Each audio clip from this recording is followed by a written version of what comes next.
Okay, so Mike and I are going to talk about the Bay Area UASI Golden Eagle exercise, which is an emergency communications exercise that happens all over the Bay Area once a year, getting counties to figure out how they would communicate in a major disaster. And in this exercise, the Contra Costa County had already run an emergency exercise. They decided not to participate in this exercise.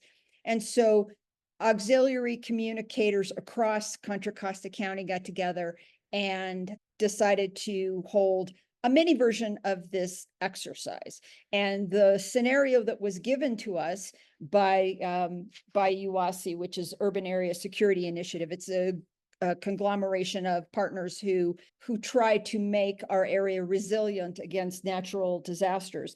They hypothesized that there had been a disaster and we were now 4 days out in that disaster. It was a 7.0 major earthquake on the Hayward Fault, and there was disruption to our total infrastructure, roads, water, power, gas throughout the Bay Area. So 4 days after the major disaster, and we still were experiencing damage to these utilities, which is what we teach you in CERT to try and be resilient against. And then the focus was supply chain. So as opposed to some of the drills that we have participated in amongst ourselves in Walnut Creek CERT, where we sort of imagine how we would communicate from our field locations to a CERO operator in City Hall, how we might serve City Hall by providing them with some limited information that they've asked us for.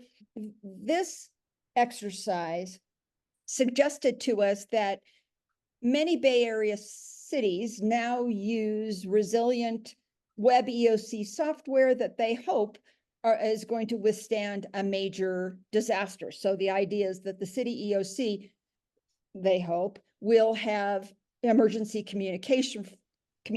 So what might happen, though, what's very likely to happen, is that major providers of vital public services, so hospitals, grocery stores, hardware store chains that have supplies that the public needs to know. Are you open? There's no electricity. Do you have cash register capability? Can we get water or food? Do you have non-perishable items? Do you have generators? Do you have gas? All that kind of information. Those groups might very well be silent because they don't have electricity. They don't have a backup communications network. So we were asked to hypothesize, what if that happened and the city activated CERT and asked us to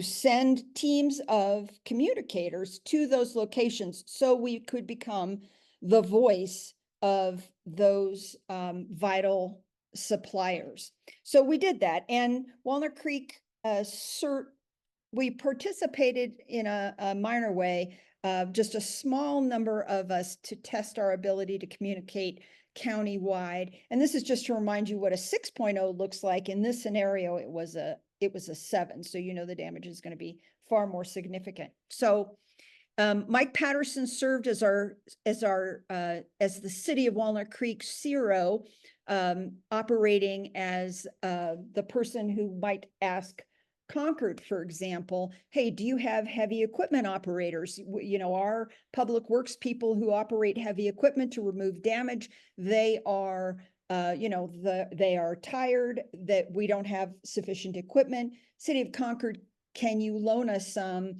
2 days from now or 1 day from now? So Mike was operating in that capacity, and those of you who are our communicators know that Mike is our section manager for ARRL. And so also participating, there were actually 3 nets going on at the same time. One emergency net was collecting information, countywide information, and it was on a repeater, UHF, VHF amateur radio. Larry Loomer was serving as net control for that exercise. Here's a picture of the Mount Diablo Amateur Radio Club's communications truck. Here's Larry acting as net controller. Here's our own Andy Schneid, one of our WinLink experts, operating as scribe. And Don Prosnitz, who's on with us today, was operating as a WinLink connection, as was John Trinerud. I don't think the Trineruds are on, but John Trinerud was playing a role. Dick Wade from Heather Farm was playing a role either as a hospital communicator or for Joybound. I don't know how many of you know, but Joybound has used to be Tony La Russa ARF. They have trucks that they are willing to help communities in transportation of vital supplies, not animal related, in a disaster. So Dick Wade played the part of Joybound, asking where can they go to help the city of Walnut Creek to distribute supplies. Tam Dang was also a facilitator for the entire exercise. She was I was out of town for it, and she was helping to make sure it was running smoothly. And she was also serving as an observer.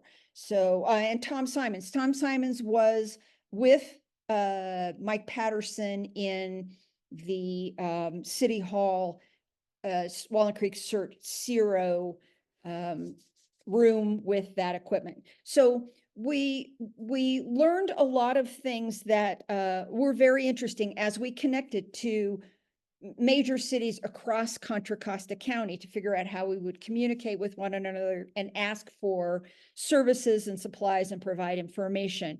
On the WinLink side, I will tell you that we have learned that WinLink is, while Walnut Creek CERT was probably one of the first in our area to adopt WinLink, it is now quite universally used throughout the state of California and elsewhere, because it is it's superior when you have to communicate long, detailed messages, lists of things, manifests, orders, things that require detail, columns, that kind of thing. It's very universally used. So key learning for us is we need to continue to build WinLink operators. We need to continue to build people who can troubleshoot on WinLink, and there are some WinLink related skills that we needed to promote. So there are also a lot of key lessons that we learned in terms of regular communications, regardless of mode. So yes, we were operating on amateur radio to simulate communications among Contra Costa County and the cities in Contra Costa County.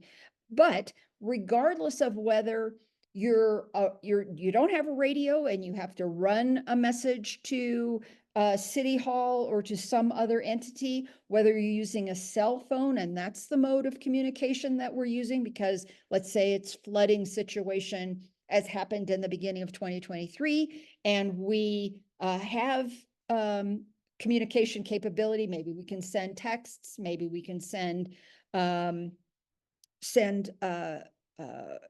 pictures, images. Regardless of that, we did learn some important things. So I'm going to ask Mike if he'll talk a little bit about some of the additional learnings that we had. Yeah, good evening. Yes, we did learn a lot of it about the communications process itself, and something that is essentially ubiquitous over most emergency systems. It is that even the very experienced communicators have trouble with a number of things. For one thing, for example, there is an acronym called ABC, standing for accuracy, brevity, and clarity, that we try to adhere to. And it's always a challenge in the heat of the moment to do that. Accuracy, especially if you are challenged to transmit a message that is coming from a served agency, you must transmit it verbatim. Whether it's over the phone, whether it's over the radio, whatever. If warts and all, if there's a typo in it, you send that typo. Now Doesn't mean you can't go back to them and say, hey, is this what you really meant to send? But if they say yes, then you send it, or if you don't get hold of it, you send it as written. Brevity means you got to keep it short. We try to keep it to a few dozen words if possible. And clarity means, of course, you have to be very clear in your speech, in your pronunciation, and any messages you compose has to be very clear and concise as to what they mean. If you have any kind of uncommon word, you have to spell it, and it has to be spelled phonetically. So that's the sort of thing we need to go through. Now, even if you are not a ham, these are things you should pay attention to, because two reasons. One, you may be asked to use the radio if there is a ham with you at the time. For example, if you're working in a particular section of your command post, suppose you're in the plans section and the plans lead asks you to send a message to head City Hall for a certain purpose, then the ham could hand you the microphone and have you send it, and you could talk directly with them. Or if you need to talk with your counterpart in another command post. Another reason is that you may be asked to be a scribe for a ham operator, in which case you need to be able to write things down quickly. So these are things you need to be aware of as well, even though you're not a ham. Going back to things like brevity, you got to keep it short.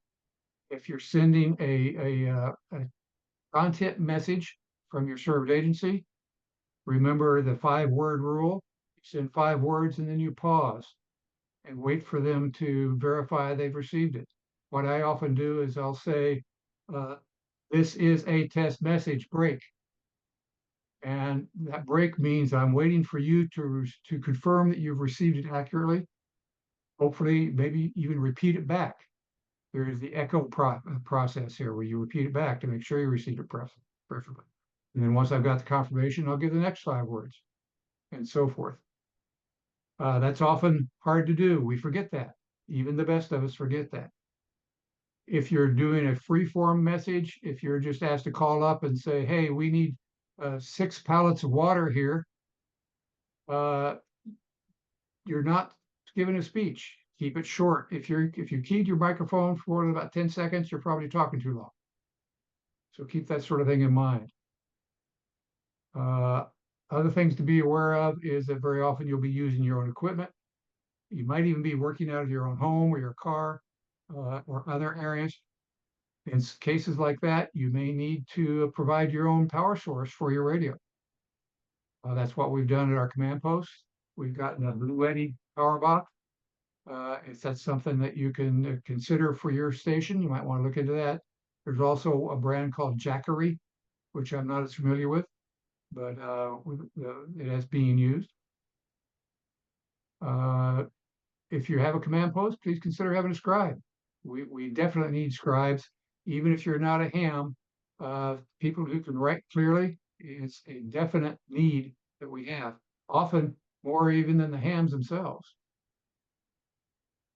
Another thing we learned is to practice. That's what we're forgetting to do, is to practice. And so hopefully we'll all be doing more exercises along that line. Does everybody remember the 3 priorities of a message? Emergency, priority, and routine. So we need to be able to accurately classify those. What am I forgetting? Margaret, tactical call signs. Use them freely, use them accurately, but that does not remove the need for using your FCC call sign as required by the rules. What else do we have, Margaret? I think those were the highlights, Mike. And I just want to underscore that the people who participated from across the county, regardless of the significant amount of experience that they had, all felt a little rusty.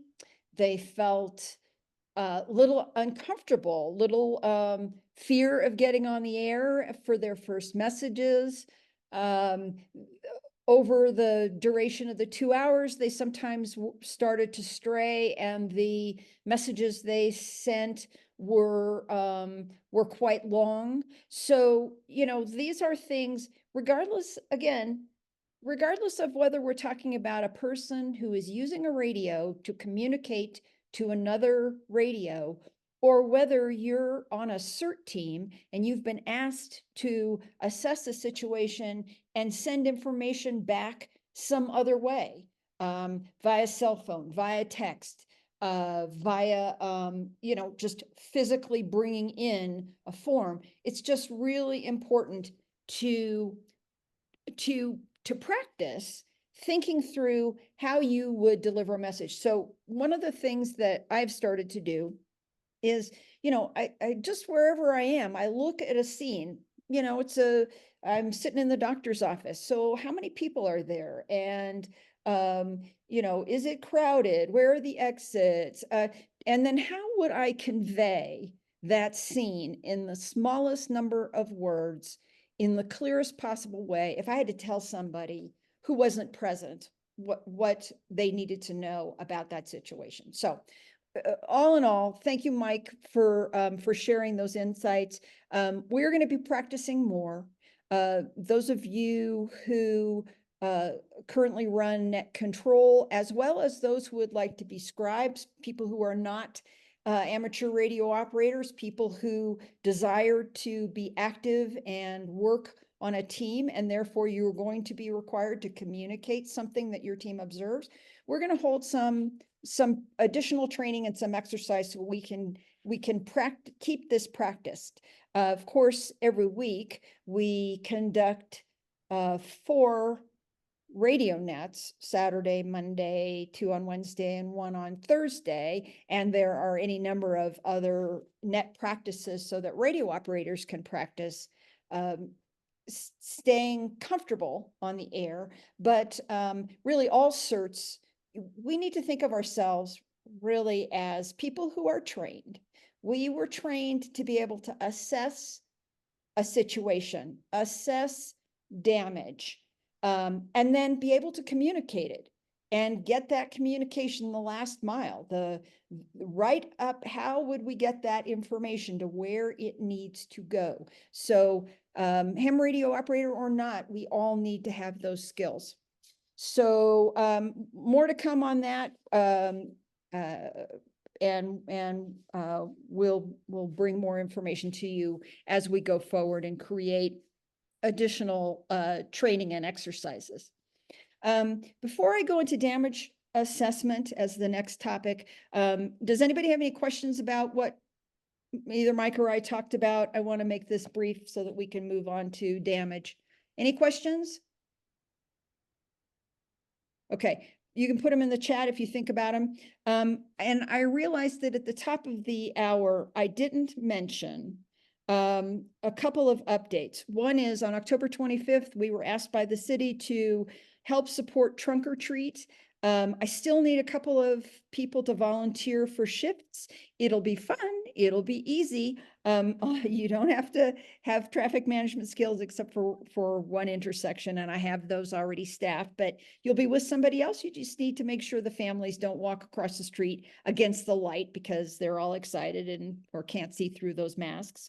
November 8th, we have a traffic and crowd management class. Martina Cert always helps us partner to put that class on, and they will teach that class. I think it's pretty full, but you're welcome to sign up. If you've taken that training before, don't sign up again. And then I just want to let you know that Martina's, we've been collaborating a lot with other CERT organizations. Walnut Creek CERT has. Martina Cert and I created a presentation and met with Contra Costa Fire Chief McAllister. We created an 8-minute video that essentially describes what it is that CERT does.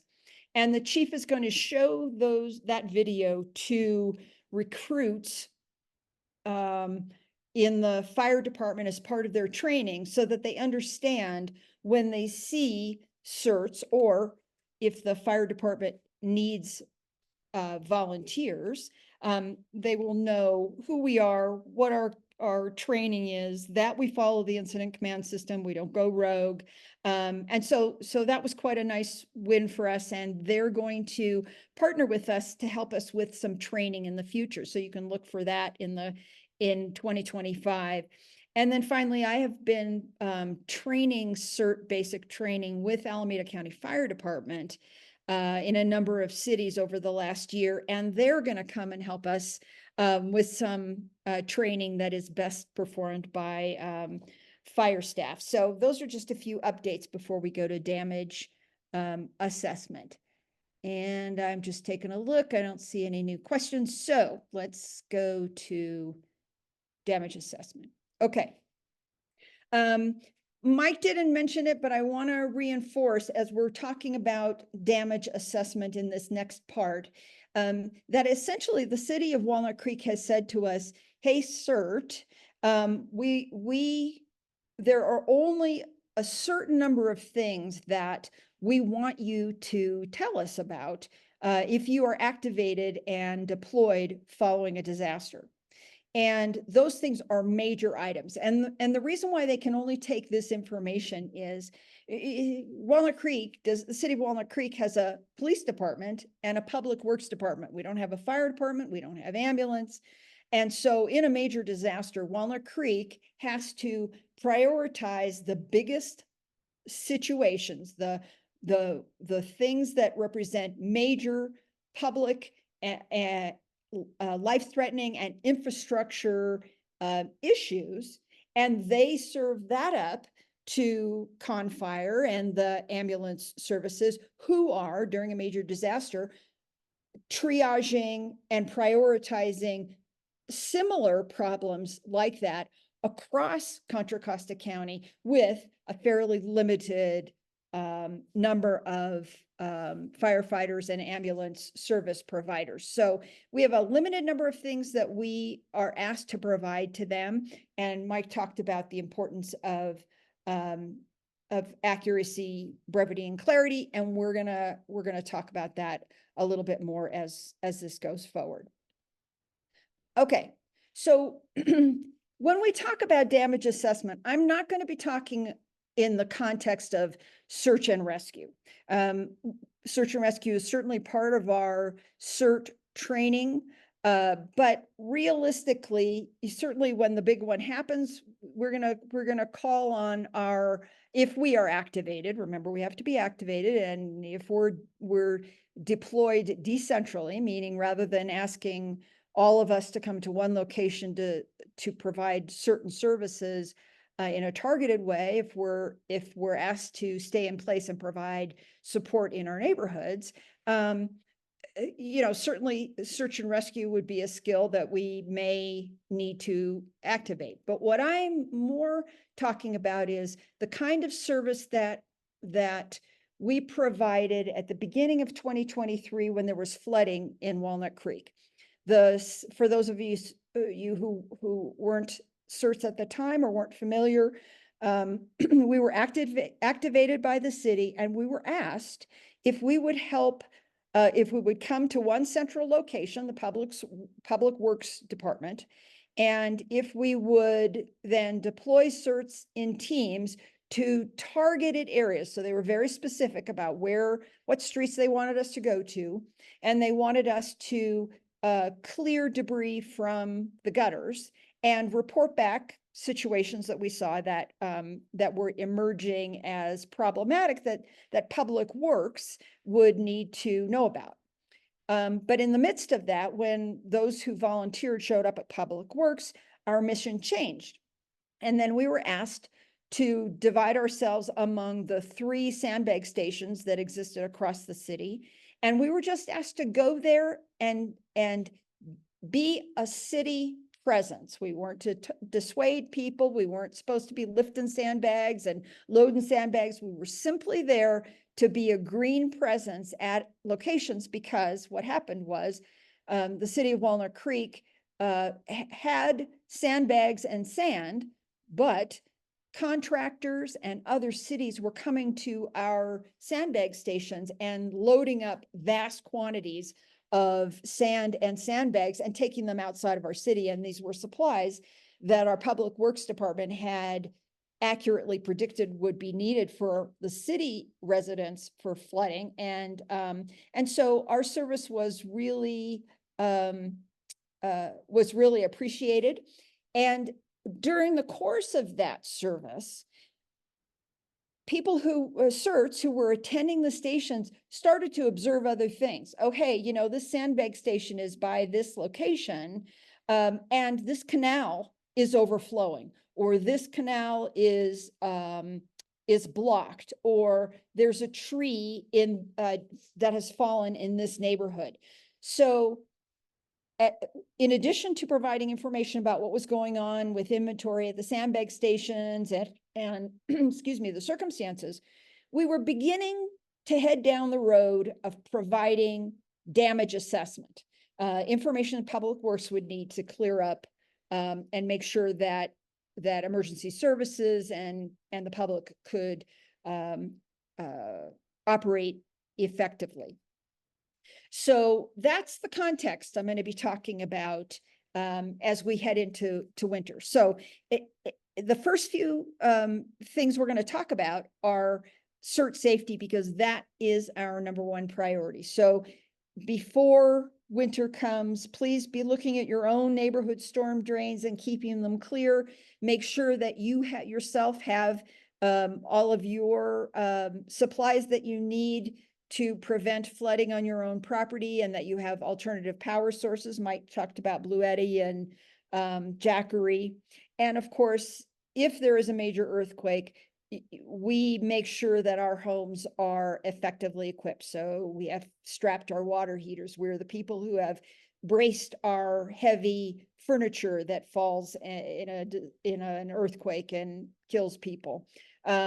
We have our emergency supplies ready to go. So if we're activated by the city, and you would know that by receiving a text message and or an email that would either come from the city of Walnut Creek or Everbridge, or it might even come directly from me via email, then you would know if you were activated and where you would want to deploy. And, you know, we would never be activated, you know, if driving conditions were super unsafe. You know, they're not going to at nighttime ask us to go and attend sandbag stations or report damage. And how we make sure ourselves that we are always safe is we always account for one another. So that's why we always have a sign in, sign out sheet.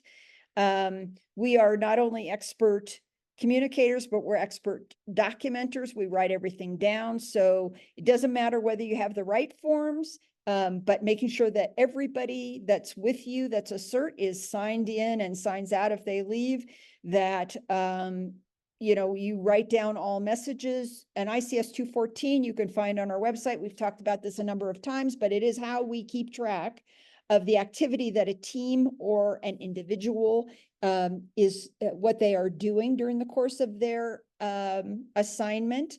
We never go out on our own. We don't do single person things. So we are certs and we operate together. That gets us. The Public Works Department after the flooding wanted to underscore to us that we have better decision making when we have two people together, and of course better safety. And we're going to talk, you know, as I talk about damage assessment, we're going to talk about some of the elements that you can refresh your knowledge on if you go to ready.gov and download the CERT Basic Training Participant Handbook, and go to the Light Search and Rescue chapter, which is chapter unit 7. But one of the things I want to remind you is, although we're going to be talking mostly about natural observation of natural damage, I do want you to keep in mind that if we are in any kind of a service situation and we come across structures that are significantly damaged, I want you to remember the collapse zone equation, because a lot of even if CERT can't go into a location, if we see a damaged situation, we can set a perimeter and keep other people out. You know, while we're communicating and finding out from the city how they want to handle it. So if you take a building height and you multiply it by 1.5, that's pretty much the zone in which if a building falls, people can be impacted. The debris will fall. And of course, we have a whole variety of things in our bags that we keep in our bags that we're ready for, but we remember that we need weather appropriate clothing. So you should have some rain protection in your go bag. If you have binoculars and you're asked to do if you're deployed for a damage assessment, binoculars are particularly going to be helpful. So if you have them, throw them in your bag. It's good to have paper maps as well as cell phone apps. Certainly it's good to have the message forms, but don't get hung up on that. You can write messages down on paper. Caution tape, if you have it, all the caches have a supply of caution tape. You want to have several modes of communication. You want an emergency whistle. You want to have a radio. If we deploy you as a team and you don't have a ham radio, you will be given probably an FRS radio so that we can keep contact with you and your team. And your cell phone is still a viable tool, but God help you, you know, we have all developed some really sloppy communications with the advent of cell phones and texting. And in the disaster, we were trying to juggle people who were talking on ham radio and people who were using cell phones and people who were texting. And it is too much. We don't have that much infrastructure to be able to support all those communications. So if you're sent out and we tell you in advance that cell phone is the mode that we're going to use because, you know, whoopee, we have a lot of cell phone capability. You're going to want to keep communications to a very limited and quick and brief and descriptive message. If you send a text, the same thing. If you're asked to send a picture, you'll send a picture, but don't send 47 pictures. And I'm saying these things sound obvious, but even when we had the flooding, we had problems with this, you know, just too much information coming in and not necessarily all of the targeted information that we were being asked to provide to Public Works. So in the event that we ask everybody to come to a central location and we send you out in teams to a very specific street or series of streets to be able to observe and communicate damage, we're going to give you a plan that tells you how we're going to talk to you, because that is CERT safety first. That's keeping in contact with everybody on our team. And as I said, you know, the mode of communication might be any number of things depending upon our capabilities. And I do want you to go back to your CERT handbook, or if you went through CERT training last in an earlier pre-2012, no, pre-2019, please do go to ready.gov and download the CERT handbook for the most updated training. And you will find in the light search and rescue and in the fire units, there's information about hazardous materials, how to identify the placards. But at the end of the day, if we are at a location and we see damage to a building of any kind and there are hazardous materials placards, it's an automatic stop for us. So we take note, we stay well away, we take note of what the placard said, the colors, the numbers, any writing on it to the extent we can see it. And again, that's why binoculars come in handy. And we report that information, but we certainly don't attempt to go into structures where there are hazardous materials.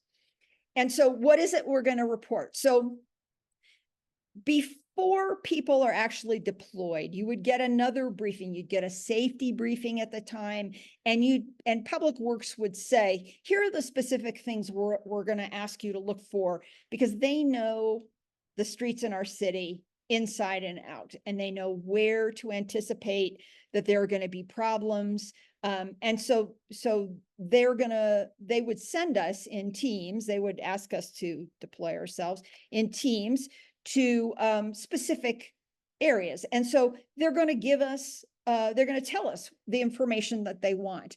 One of the things they noted at the time of our flooding service in 2023 was they want to make sure that CERTs understand that their role is to follow the instruction, don't go off on the side and decide to do something different.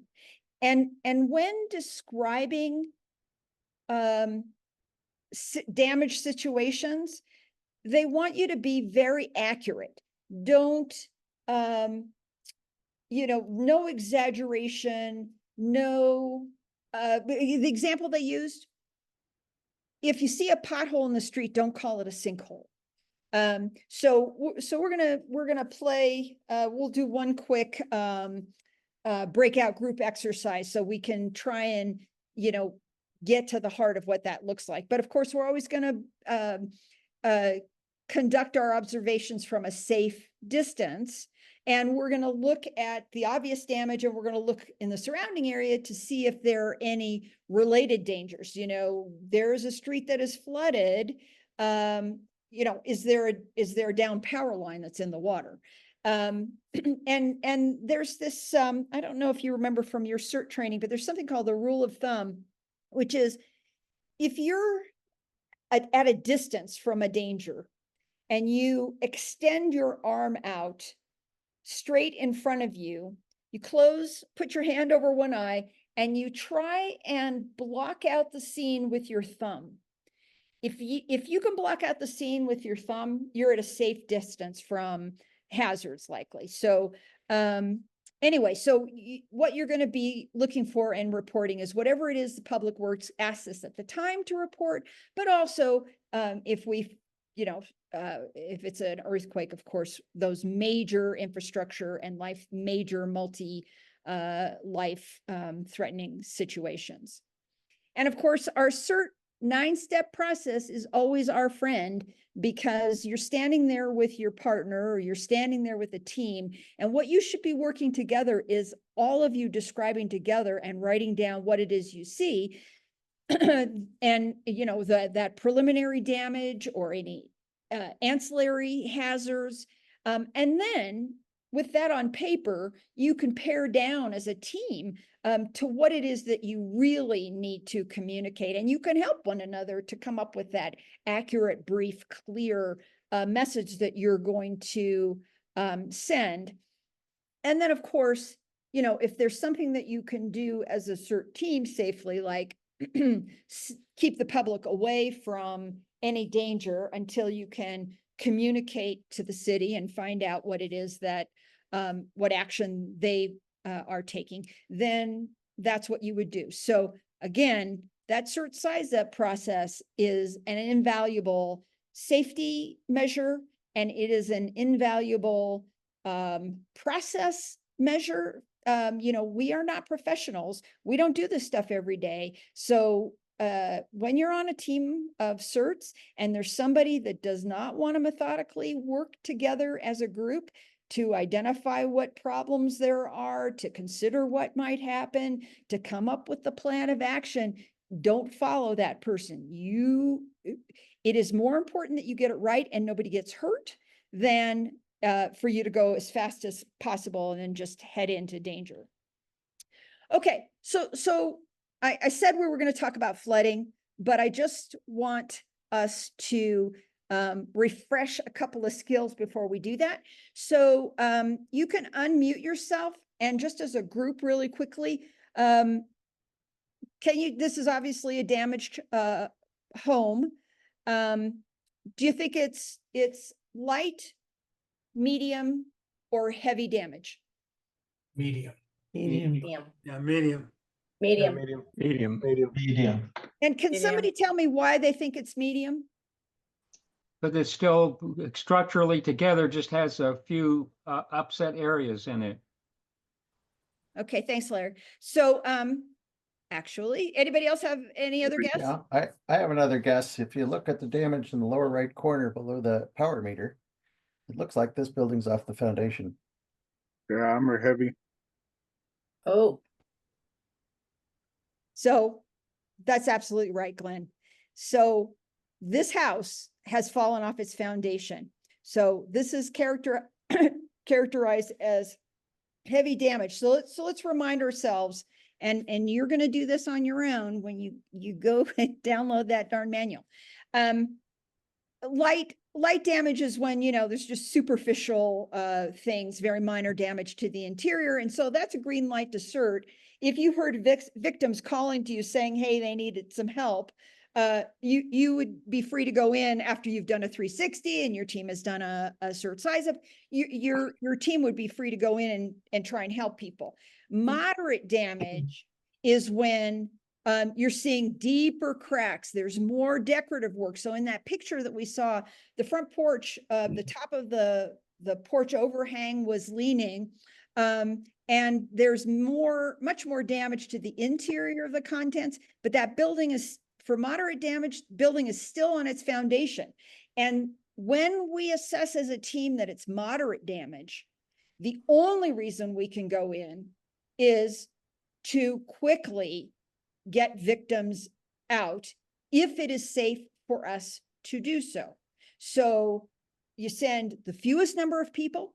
You have people who you need to send people who remember how to do triage and who remember that all they're going to do is focus on stopping excessive bleeding, opening airways, and helping to abate circulatory shock, and do a quick triage and then get people out of the building. But you're only going to do that if the building's still on its foundation. And again, I'm only going over this again, not because this is not really about flooding. This is more about earthquake damage. But I just want you to remember that heavy damage, just as Glenn said, if that building's off its foundation, that is an absolute no-go for CERT. Okay. All right. And this grid you can find in chapter 7. Okay. So let's look at something really that's simple. Using that example that Public Works gave us. So you can't really tell the size of this, right? Because the proportion of the picture that I took off the internet wasn't deep enough, but this is just a small hole in the middle of the street. So if I were with a CERT team, we would be able to say, how many inches it was. We'd be able to see the bottom of it. So we might be able to say how deep it was. We could say that there were cracks radiating from it, and maybe if it was a busy street, and as cars went past it, these things are chunking off and that hole is getting bigger. It might be getting deeper. So you can see how we could clearly describe something like this. And we wouldn't have to say the word pothole, because then that leaves, this ambiguity. Well, how big is it? But no, there's a hole in the middle. And of course, we would always have the exact location of where it is. We're always going to communicate that first. And as Mike said, we're always going to communicate precedents, but this is not an emergency. This is probably something that certainly Public Works needs to know about, particularly if it's in a major thoroughfare, and that it is, and we can communicate that it is getting worse. Okay, so what I'm going to do is I'm going to send everybody into a couple of breakout rooms, and we'll let's just take 3-4 minutes in your group, get somebody to be your scribe, who's going to, and then we'll come back together and share how people have been able to describe what they're seeing. And if I have done this right, you will be able to see this picture when you're in your breakout rooms. So I think there are still 48 of us. So let's say I'm going to put you into 8 breakout rooms. And so again, I'll let you know when time is approaching to be up. I'm going to show you this picture, but work together to come up with how would you describe this to for communication to public works?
There we go.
we're back.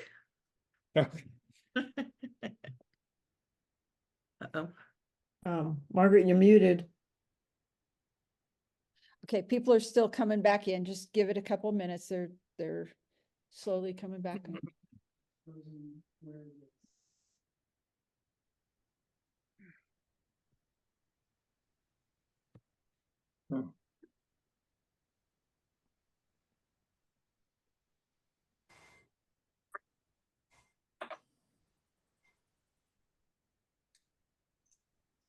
Okay, just a couple more people need to come back in. All right, very good. So, so anybody wanna, what are some of the words that your team used to describe this scene? And then we won't go to each team, but build on one another with what you have that's different. 1 lane block. 1 lane block, very good. Others, Slide with Rock, beach rock ball. slide with boulders blocking 1 lane. rock slide with boulders blocking 1 lane, very good. Blind curve. Blind curve, very good. No apparent injuries. No injuries, very good. Others? I put active in front of the slide. It's an active slide. So it's Yeah. Yeah, I wondered about that.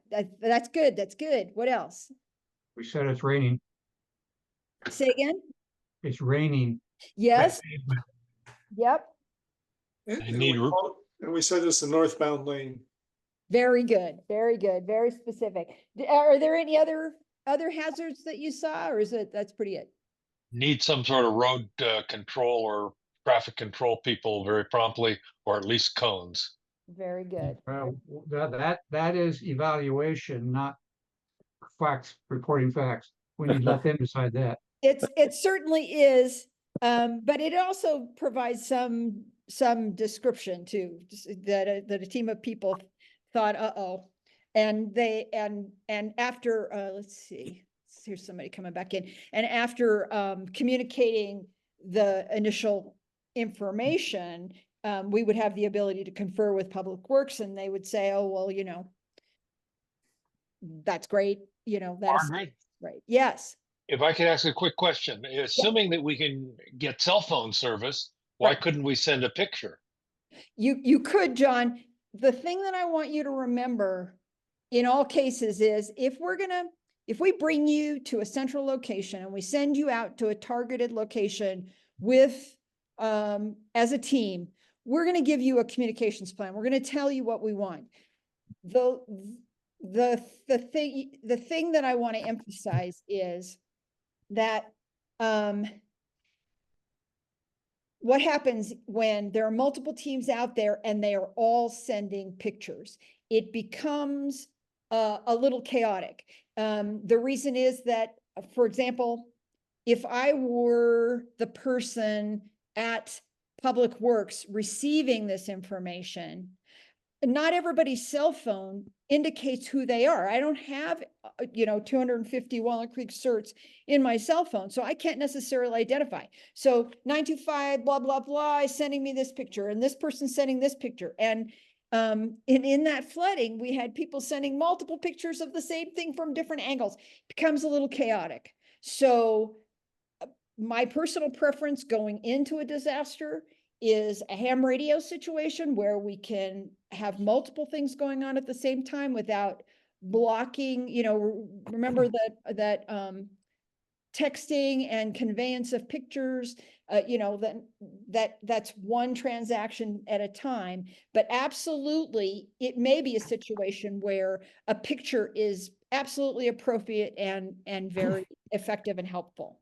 So Margaret, are you suggesting that perhaps we have, at least if we have you at the EOC or a liaison at the EOC, we say no unsolicited pictures? If you get a report and you want a picture, you can target it to somebody who knows, is there?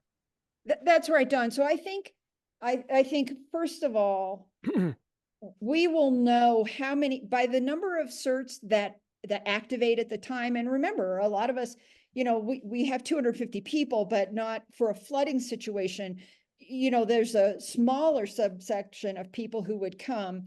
And the number of certs would, when we do our own team assessment, that would tell us how many people we could have at that department center at Public Works that would be receiving information. And then that would help us to dictate how many teams we could send out and in what pacing. And then we would tell them what the communication mode would be. But I do think that in past training and in past years, we have leaned on them. There's nothing other than ham radio. And of course, that's not true anymore. And we have gone multimodal in at least one disaster activation in recent history. So I absolutely, John is right. A picture is worth 1,000 words, but we just can't have 57 pictures coming at the same time. Question. Yes. Margaret, Yes. the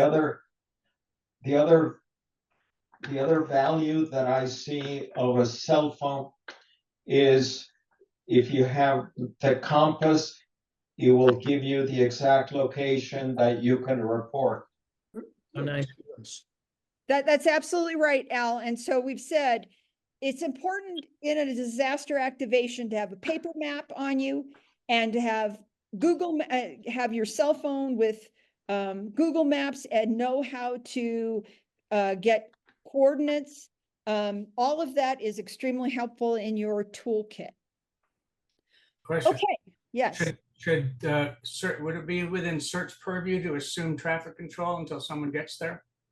So that's the thing. So what I would focus on first is communicating, is, you know, the team identifying everything that you've seen, and as concisely as you can, communicate it.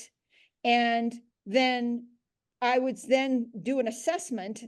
As a team, you do an assessment and say, you know, do we have the capability? Do we have the tools? Is it growing dark? Do we have illumination? You know, to be able to set a perimeter or to do traffic control. And unfortunately, in Walnut Creek CERT, we only have about 16 people that have completed the traffic control class. And wow. yeah, that's why we're holding another one. We hold one every year, but you know, we are, it's a major safety certification. So we don't put anybody on traffic management. So the first thing that would happen is, you know, the role of our police department in flooding situations or in disaster situations is they are traveling the city and they are identifying damage areas and major issues, and they are setting up those perimeters. They are doing what they can, and they're reporting it to Public Works. So Public Works is going to get that information from us, and they're going to be able to tell us, oh, well, the police are going to send somebody to do that. Because the other thing is, you don't necessarily know from this time of day, you know, are you going to be visible to control traffic? Will you have illumination sufficient to control traffic? So I would not say that you would jump in. First goal would be to accurately communicate and to receive instruction back if that's possible. But of course, 7.0 earthquake with major damage, you know, if we are activated and deployed, we're going to try and do what we can for public safety, keeping CERT safe first. One more question. Yes. Do you know if Public Works or any of the city agencies use my 3 words? Yeah, so probably not. And I'd rather keep that for a side discussion, John, whenever we're talking about lost people. Okay. But yes, I mean, folks, if you get a chance, do look up my 3 words. It is a very valuable tool. Okay. It's actually, Margaret, it's actually what 3 words. Thank you. Oh, thank you. Thank you. And I've already put it in the chat. Thank you very much, Dale. All right. So now we're over. So let me just say, you know, this was a picture of flooding that also included a down power line that was resulting in sparking. So just this is your reminder that you don't go anywhere near standing water. And that's it. So anything else, any other questions that you have before we say goodnight? I guess when the electrical line down, people have to understand it discharges and then it tries to recharge itself 3 times or 4 times. So just because it's water, and it looks like it's not active, it'll try to recharge at least 3 times. Yeah. Yeah. So that's why we just say as a blanket, we don't drive through standing water. We stay away from standing water and we try and keep the public away from it. Good All right. session, Margaret. Thank you. Yes. Yeah, excellent. All right. Well, it is lovely. It was lovely to have seen all of you. I got to see many of you over the course of the last few months coming to various targeted training.